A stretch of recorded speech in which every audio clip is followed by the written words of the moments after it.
The collapse of the Soviet Union in 1981 reshaped the political, economic, and security landscapes of Eurasia.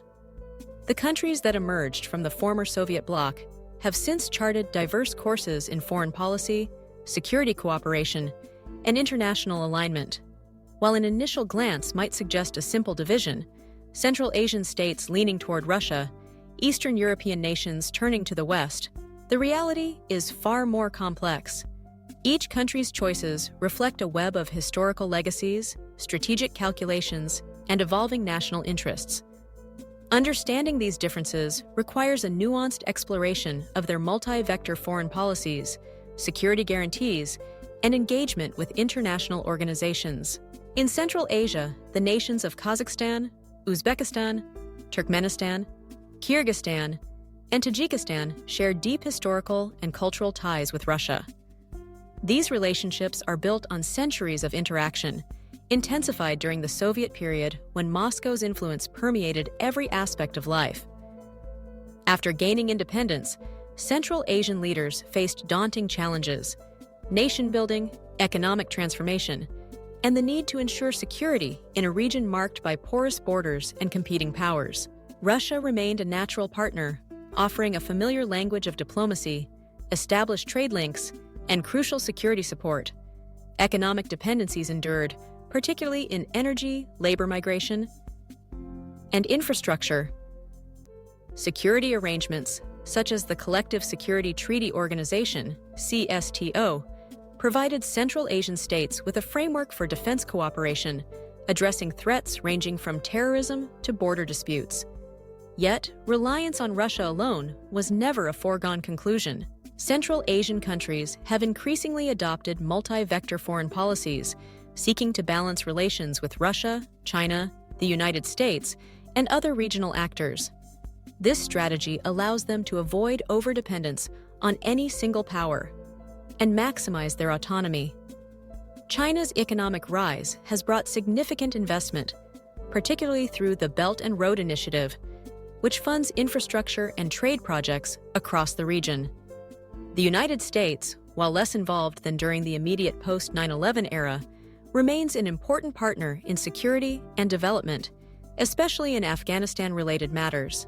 Regional organizations play a pivotal role in this balancing act. The Shanghai Cooperation Organization, SCO, founded in 2001 by China, Russia, and 4 Central Asian states, epitomizes the multi-vector approach. The SCO facilitates dialogue on security, economic cooperation, and counterterrorism, offering Central Asian countries a platform to engage both Russian and Chinese interests, while maintaining a degree of collective agency. Kazakhstan, for instance, has used the SCO not only to bolster regional security, but also to assert its sovereignty and promote economic growth independent of Moscow or Beijing's dominance. Meanwhile, in Eastern Europe, the story unfolds differently. Countries like Poland, Hungary, the Czech Republic, Slovakia, and the Baltic states emerged from Soviet domination with a strong desire to reorient themselves toward Western Europe and the broader transatlantic community.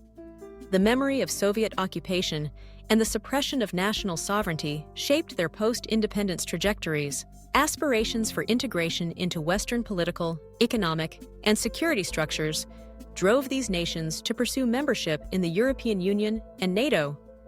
The EU offered the promise of economic modernization, democratic consolidation, and a return to the European fold. NATO provided critical security guarantees against the backdrop of lingering Russian influence and uncertainty about Moscow's long-term intentions. The Baltic states, Estonia, Latvia, and Lithuania, stand as emblematic examples of this Western orientation. Their integration into both the EU and NATO, completed in 2004, was motivated by a determination to secure their independence and safeguard against potential Russian revanchism. These countries have worked tirelessly to strengthen democratic institutions, liberalize their economies, and build resilient societies. NATO membership, in particular, has provided a security umbrella that reassures both policymakers and the public. However, even within Eastern Europe, the landscape is not uniform. Some countries maintain pragmatic ties with Russia, shaped by historical, economic, or energy considerations. Hungary, for instance, has at times pursued a more nuanced relationship with Moscow, balancing its commitments to the EU and NATO with efforts to secure favorable energy deals and investment. Slovakia and the Czech Republic, while firmly anchored in the West, have experienced occasional domestic debates about the costs and benefits of their foreign policy orientation. In both Central Asia and Eastern Europe, the concept of security guarantees is central to national strategy. For the Baltic states and other NATO members, Article 5 of the North Atlantic Treaty, the Collective Defense Clause, serves as a cornerstone of security policy. The presence of NATO forces, military exercises, and integration into Western defense planning all reinforce deterrence against potential aggression. Central Asian states, lacking such binding alliances with major Western powers, have developed more flexible security arrangements. The CSTO remains important, particularly for Armenia and Kyrgyzstan, which have faced security threats in recent years. Yet, the limitations of the CSTO, highlighted by its reluctance to intervene in certain regional crises, have prompted Central Asian leaders to seek additional partnerships. Military-to-military cooperation with China, participation in SCO anti-terror drills, and selective engagement with Western militaries all supplement their security toolkits. The pursuit of multi-vector foreign policies is, at its core, a reflection of national interests. For Kazakhstan, the largest and most economically dynamic Central Asian state, leveraging relationships with Russia, China, Europe, and the United States is essential to maintaining sovereignty and promoting development. Kazakhstan's multi-vector approach is enshrined in its foreign policy doctrine, allowing it to attract investment, diversify trade, and play a mediating role in regional disputes.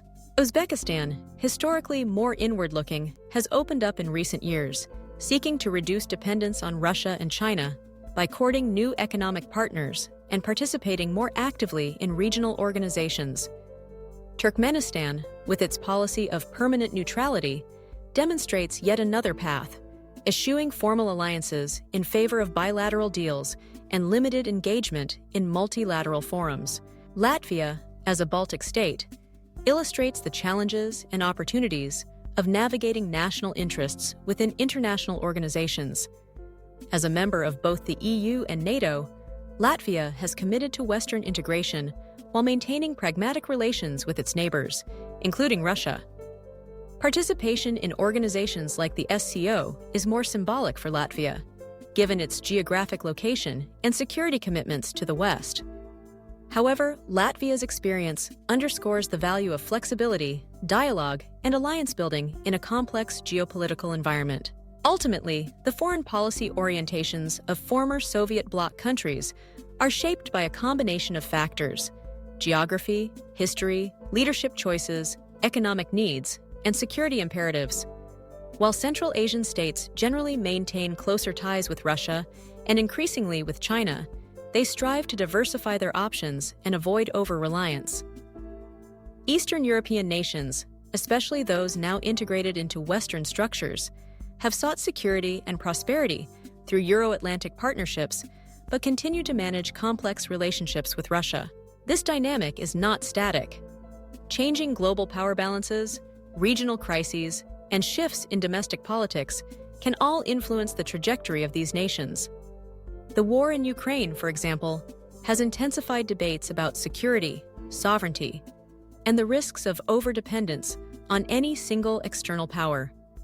For many former Soviet bloc countries, the challenge is to navigate these uncertainties with agility, making the most of their geographic position and historical experience to safeguard their independence and advance their national interests.